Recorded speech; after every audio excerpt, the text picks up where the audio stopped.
Hey everybody, we're really excited to finally reveal the show to you and to show you the trailer. We're going to do that now, and after that's over, we're going to come back and give some explanation, a little bit of inspiration, and talk about what all it's going to entail.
Okay, a lot to unpack there, but really excited for you to finally know what it's about. And what we want to do now is talk a little bit about what went into the forming thoughts, the inspiration for the show, the things that really brought us to this point today. So, Mr. Kendrick, tell us what the inspiration was for this show and how you really centered in on it and how you and Mrs. Brookhart collaborated to bring it to life.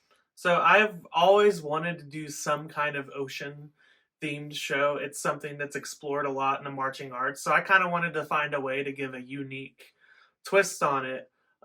This show also started with the idea of bioluminescence specifically. I saw a Winter Guard and a Winter Drumline show last year that had some elements of that involved, and I thought that would be something fun to explore. Fireflies and other mixtures of bioluminescent things is where it started. And then I really found that the ocean was where a lot of these creatures that emit bioluminescence lived. So the ocean kind of became the anchoring center device for bioluminescence. So that's where it kind of turned into an ocean show. You're going to see this fall that each part of the show is kind of built around a specific creature or example of bioluminescence occurring. So that's where the show idea came from for me.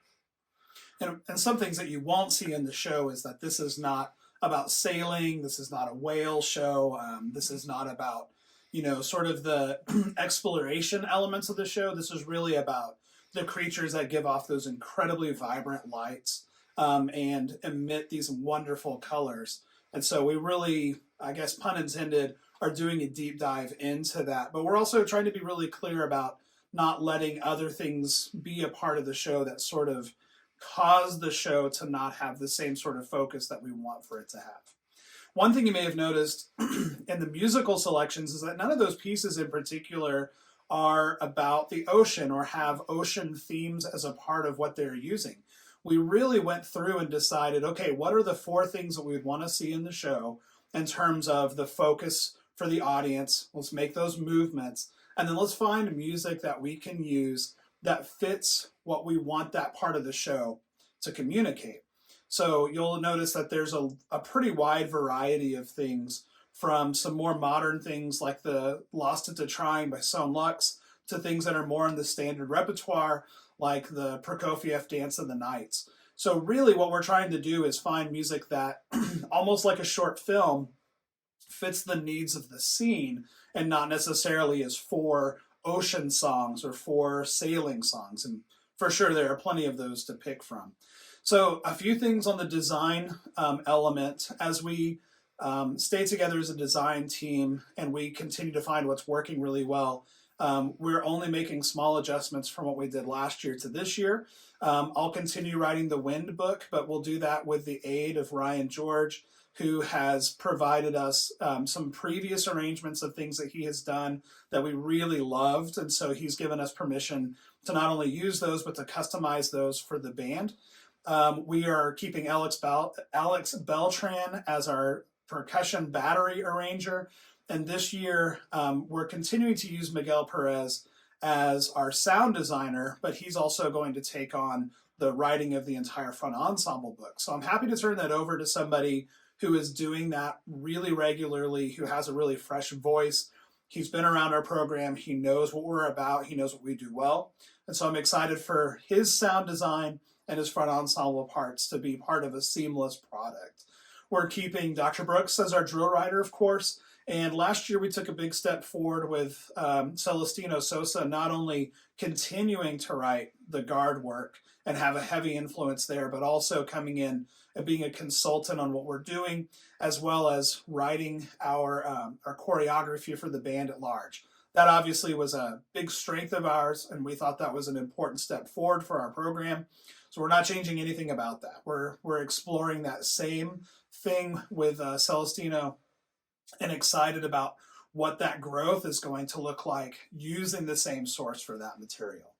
Now, shifting from music over to the aesthetic of the show, Mrs. Brookhart talked to us a little bit about what the color guard's going to look like, what we can expect from some of the props and the imagery. You were even showing me a mock-up of the t-shirt, which all ties into the theme. So talk to us a little bit about the overall visual aesthetic of the show. So we want to keep to your normal colors like blues and greens and some of that stuff, but we also wanted to add a lot of those neon colors that you would associate with bioluminescent. So you're going to see a lot of like neon blues, like the really bright blues, some bright pinks and yellows and greens, just to give off that presence of that bioluminescence. We're going to have props that we're going to kind of keep hidden for right now, but they're going to be amazing. And so just to kind of keep that element of surprise. And our backgrounds are going to really illuminate that, our idea of bioluminescence with what's going to be on them. And one side will have the creatures and one side will have that bioluminescent kind of background as well.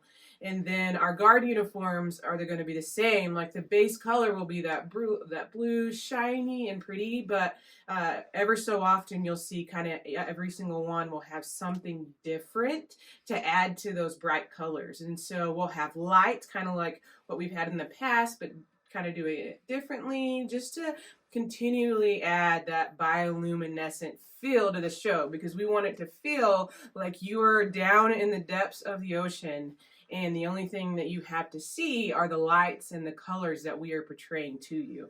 And so that's kind of that's like a little taste of our aesthetic. A lot of that's going to come from when you actually see it and we all put it together, but you're just going to have to kind of trust the process on that one. Once we finally get all of it in, when we get it all there, it's going to just like lighten up the field completely. And we're so excited about that. It's going to be a dynamic ride with lots of different contrasting musical selections, opportunities to showcase soloists, small ensembles, to show off our color guard in costume, doing all of these things to bring this particular aesthetic to life. I think it's really going to be fun.